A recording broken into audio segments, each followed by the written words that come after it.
नमस्कार बच्चों। कक्षा 8 के बच्चे मेरे साथ हिंदी व्याकरण का पाठ 11 पढ़ रहे थे, जिसका नाम था वचन। बच्चों, आज हम इस पाठ की बुक एक्सरसाइज करेंगे। बुक एक्सरसाइज करने से पहले, जैसा कि हर बार मैं आप लोगों को कह रही हूँ, इस बार फिर कहूँगी कि इस कोरोना महामारी के चलते बच्चों आप लोग अपने घरों में ही रहिए, घरों में रहकर अपनी पढ़ाई करिए और जो कार्य आपको अध्यापकों द्वारा बताया जा रहा है उसको समय से पूरा करते रहिए। चलिए बच्चों, शुरू करते हैं चैप्टर 11 बुक एक्सरसाइज, पार्ट 11 की बुक एक्सरसाइज।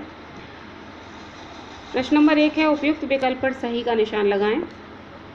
पहला प्रश्न है का मेरे विद्यालय में 2 नई आई हैं। तो कौन आई हैं? अध्यापिकाएं। तो यहाँ खाली जगह में भरेंगे अध्यापिकाएं, जैसा कि ऑप्शन में दिया गया अध्यापक और अध्यापिकाएं, तो खाली जगह में भरेंगे, इसको सही कर लेंगे और यहाँ भरेंगे अध्यापिकाएं। दूसरा है ख वाला, मैदान में खेल रहा है। ऑप्शन में लड़का या लड़के, तो सही उत्तर है इसका लड़का, यहाँ भरेंगे लड़का मैदान में खेल रहा है। तीसरा है चोर को देखकर भौंकने लगा। कौन भौंकने लगा? कुत्ता, तो सही उत्तर है कुत्ता, इसको यहाँ भर देंगे। चौथा प्रश्न है लतिका को पानी दे रही है। ऑप्शन है पौधे या पौधों, तो यहाँ सही उत्तर है पौधों, तो यहाँ पौधों को सही करके यहाँ इसमें भर देंगे, पौधों को पानी दे रही है।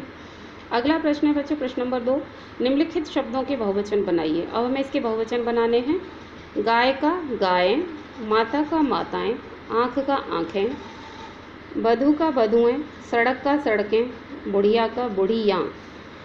अब आता है बच्चों प्रश्न नंबर 3, निम्नलिखित वाक्यों में से अशुद्ध प्रयोग वाले शब्दों को ठीक करके वाक्य को पुनः लिखिए। जो शब्द इसमें अशुद्ध है उसको सही करके वाक्य को दोबारा करना है। पहला है वृद्ध का प्राण निकल गया, तो इसका सही होगा वृद्ध के प्राण निकल गए। दूसरा है ख वाला, डर के मारे कमल का होश उड़ गया, तो शुद्ध रूप होगा इसका डर के मारे कमल के होश उड़ गए। ग आजकल सज्जनों का दर्शन दुर्लभ है, तो यहाँ इसका शुद्ध रूप होगा आजकल दर्शनों के दर्शन दुर्लभ हैं। अगला है घ वाला, पिताजी ने अंक तालिका पर हस्ताक्षर कर दिया, तो इसका शुद्ध रूप होगा पिताजी ने अंक तालिका पर हस्ताक्षर कर दिए। ण वाला है क्या आपने आज का ताज़ा समाचार सुना, तो यहाँ इसका शुद्ध रूप हो गया क्या आपने आज के ताज़ा समाचार सुने। अगला है बच्चों प्रश्न नंबर 4। प्रश्न नंबर 4 में है मोटे छपे शब्दों के वचन बताइए। पहला है अनुराधा ने सारा दूध पी लिया, तो इसमें आएगा एक वचन। दूसरा है ख वाला, मंदिर के ऊपर सोने का कलश रखा है, तो यह है एक वचन। ग में है सभी देश प्रदूषण को रोकने का प्रयास करें, बहुवचन। मुख्यमंत्री जी ने आमंत्रण पर हस्ताक्षर कर दिए, बहुवचन।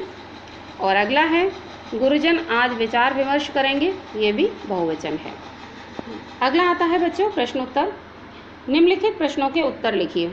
अब हमें इस पाठ के प्रश्नों के उत्तर लिखने हैं, तो प्रश्नों के उत्तर हम करेंगे। पहला प्रश्न है इसमें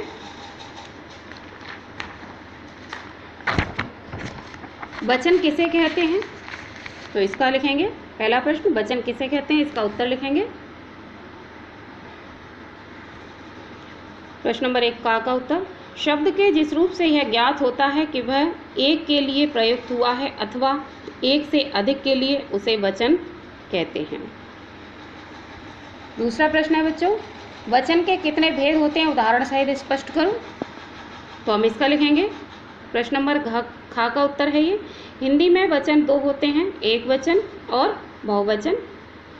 एक वचन संज्ञा अथवा सर्वनाम के जिस रूप से किसी वस्तु, व्यक्ति या पदार्थ के होने का बोध हो उसे एक वचन कहते हैं, जैसे औरत और तितली। दूसरा है बहुवचन। बहुवचन संज्ञा अथवा सर्वनाम के जिस रूप से वस्तुओं, व्यक्तियों या पदार्थों के एक से अधिक होने का बोध हो उसे बहुवचन कहते हैं, जैसे औरतें, तितलियाँ।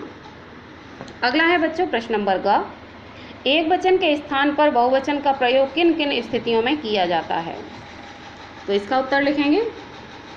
प्रश्न नंबर ग का, अपने से बड़ों के प्रति सम्मान या आदर प्रकट करते समय एक व्यक्ति के लिए भी बहुवचन का प्रयोग किया जाता है। जैसे अध्यापिका जी पढ़ा रही हैं। दूसरा है, कभी कभी अपना बड़प्पन दिखाने के लिए मैं के स्थान पर हम का प्रयोग किया जाता है। जैसे चिंता न करो, हम आ रहे हैं। और तीसरा है, आजकल एकवचन शब्द तू के स्थान पर बहुवचन शब्द तुम का प्रयोग किया जाने लगा है।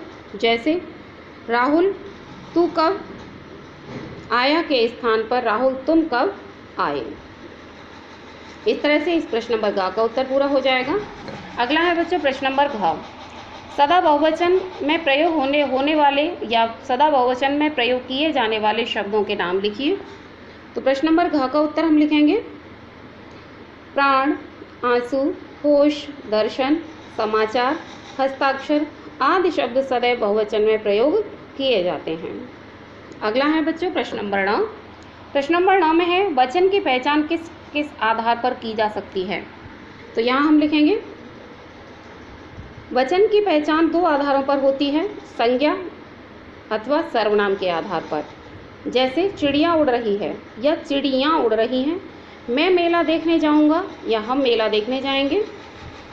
यहाँ वचन की पहचान संज्ञा या सर्वनाम शब्दों के द्वारा हो रही है क्रिया के आधार पर। जैसे बालक गीत गा रहा है या बालक गीत गा रहे हैं, शेर पानी पी रहा है या शेर पानी पी रहे हैं। तो बच्चों इस तरह से आपका ये प्रश्न पूरा हो रहा है। थोड़ा सा इसमें और है, उसको और देख लीजिएगा। इसके बाद आगे इसमें है यहाँ वचन की पहचान क्रिया के आधार पर भी की जाती है। जैसे जो इस प्रकार है, किस प्रकार से हम वचन की पहचान क्रिया के आधार पर करते हैं। इस प्रकार स्पष्ट है कि वचन की पहचान संज्ञा, सर्वनाम या क्रिया के रूप में भी होती है। वचन की पहचान किस किस रूप में होती है? संज्ञा के रूप में, सर्वनाम के रूप में और क्रिया के रूप में। तो बच्चों इस तरह से आपको अपना इस चैप्टर के ये पूरे प्रश्न उत्तर कंप्लीट करने हैं। बच्चों अपने घरों में रहिए, सुरक्षित रहिए, घरों में रहकर अपना कार्य पूरा करते रहिए और अपने माता पिता से कहकर अपनी फीस विद्यालय में समय से ही जमा कराइए। धन्यवाद।